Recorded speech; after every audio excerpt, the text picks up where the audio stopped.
Thermochemistry is the study of changes in heat energy. So heat and temperature are actually two different things. We use a calorimeter to measure the heat gained or lost. It's kind of like a coffee cup. It holds in the heat content, and then we can measure the temperature change. We use bomb calorimeters for figuring out the calories of a food. And a bomb calorimeter is just an extreme coffee cup, so it really holds in all of the energy. Temperature is the measure of average kinetic energy, where heat, which is symbolized by the letter Q, is the total kinetic energy, and it's measured in joules, which is symbolized by a capital J. Heat always flows from the hot thing to the cold thing. So when you get out of the shower and your feet touch the cold floor of the bathroom, it feels cold to you because the heat is going from your warm feet into the cold tile. So you're losing heat, making it feel cold. Heat capacity and specific heat. Q, remember, is the heat gained or lost, and it's measured in joules. That's equal to my specific heat. Specific heat is how many joules a substance can gain per gram per degree Celsius. Specific heat is specific to that substance.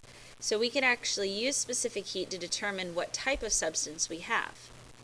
M stands for mass, and mass is measured in grams. Delta T is the change in temperature. So it's the final temperature minus the initial temperature. And our units can be in Celsius or Kelvin because we're just looking for the change.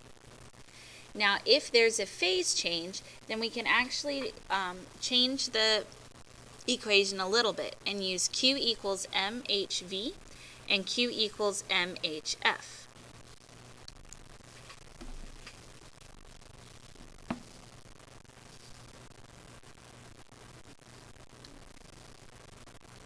Now, HV and HF are constants, and they're given to you in your reference table. HV is 2,260 joules, and HF is 334 joules per gram. So I'm giving you these values for HF and HV, and they're given to you in your reference tables as well. So it's really important that you find your givens and you label what those givens are.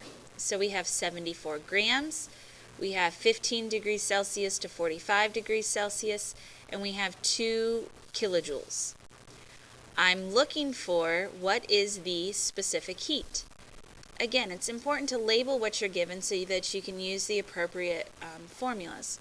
So mass is measured in grams, so this is my M. Temperature is Celsius, so this is going to be my delta T.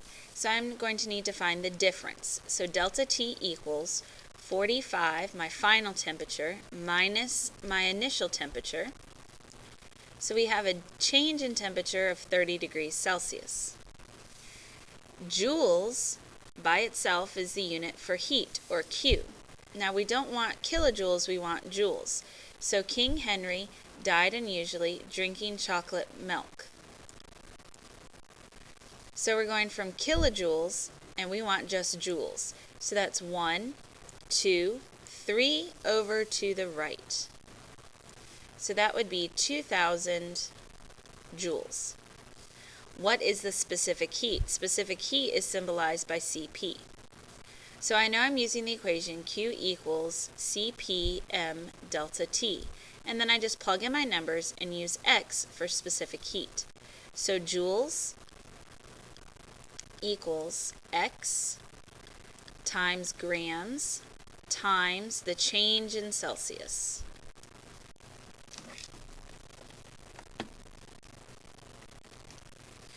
So we would have 2,000 joules equals 2,220 grams Celsius X.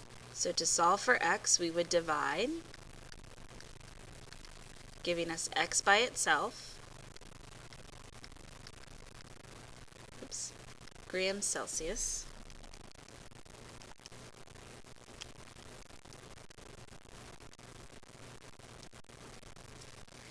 and so X would equal 0.90 joules over grams Celsius. Now the second part of the question says to identify the substance. So we can look at our reference table and find the substance that has the closest specific heat to 0.9, and that would be aluminum. So this must be aluminum because the specific heats match. In the next problem, again, we want to identify our givens and what we're looking for. So we want to know how much heat, so we're looking for heat, is needed to raise the temperature of 5 grams. I know the substance is gold, and I want to raise the temperature by 25 degrees Celsius. So heat is Q, this time I'm solving for Q. G is grams for mass. Because I know the substance is gold, I can look on my reference table and see that the specific heat for gold is 0.129 joules per grams Celsius. The temperature was raised by 25 degrees Celsius, so this is my change in temperature, or delta T. So Q equals Cp m delta T, just plug in your numbers. X equals 0.129 joules per gram Celsius times 5 grams times 25 degrees Celsius.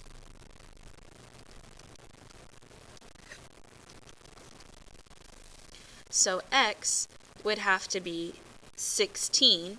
Grams cancel, Celsius cancels, leaving me with joules. So 16 joules would be the heat needed to make this change. Again, you need to know what you're looking for and what you're given. So I have 25 degrees Celsius raised to its boiling point, 24 kilojoules of heat, and I know the substance is water. I'm looking for the mass. So I'm looking for M, mass. Kilojoules would be my Q, but I need to convert that to just joules. So King Henry died unusually drinking chocolate milk. I'm going from kilojoules to joules. So that's 1, 2, 3 spaces to the left. So it'd be 24,000 joules. Now I have boiling point. Boiling point is a phase change. So I know I know that I'm going to use my heat of fusion or my heat of vaporization. Well, boiling is similar to vaporization, so I'm going to use my HV value here, 2,260 joules per gram. So the temperature actually doesn't matter because I'm doing a phase change. So I'm going to use the phase change, Q equals MHV, and then plug in my numbers. 24,000 joules equals X times 2,260 joules per gram. So I'm going to divide and get X by myself, or by itself.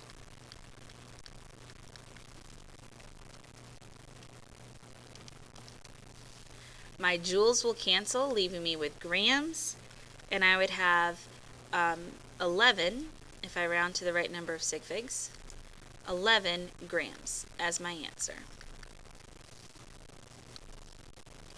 Again, really important that you know what you're given and what you're looking for.